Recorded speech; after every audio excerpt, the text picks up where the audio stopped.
بسم الله أما بعد waxaad arkaysaa waxay tahay dadka qaarkood ayaa waxa loo soo diraya waxay tahay qoraalo dhanka WhatsApp ama gruubyada WhatsApp qoraalkaas oo ku qoran ama lagugu qasbayo ama lagugu dhaaranayo lagu leeyahay u sii faafi dadka kale ama 10 qof si gaarsi waxaad helaysaa waxay tahay 24 saac gudihiisa wax ku farxad geliyo iyo wixii la mid ah dadka qaarkood maxay sameynayaan dadkana farxad ay rabaan dadkana ajar ay rabaan wuu sii faafinaya inta uu isleeyahay ajar qaado ayaaba wuxuu faafinaya waxay tahay xadiis aanan ka sugnaa nabi sallallahu alayhi wasallam iyo wix la mid ah waxyaabahaas oo dhan wax jira ma ahan mana ka sugnaa nabi sallallahu alayhi wasallam inta aadan faafin koona waxaad hubsataa waxay tahay xadiiskaas nabi sallallahu alayhi wasallam ma ka sugnaatay aayadaasna sida loo fasiray ma tahay kadib si gaarsi insha Allah ta'ala aan ku dadaano wax qasab la yiraahdo ma jirto wax la yiraahdo ma jirto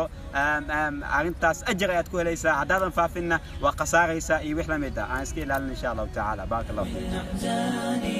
الحمد لله الكريم بفضله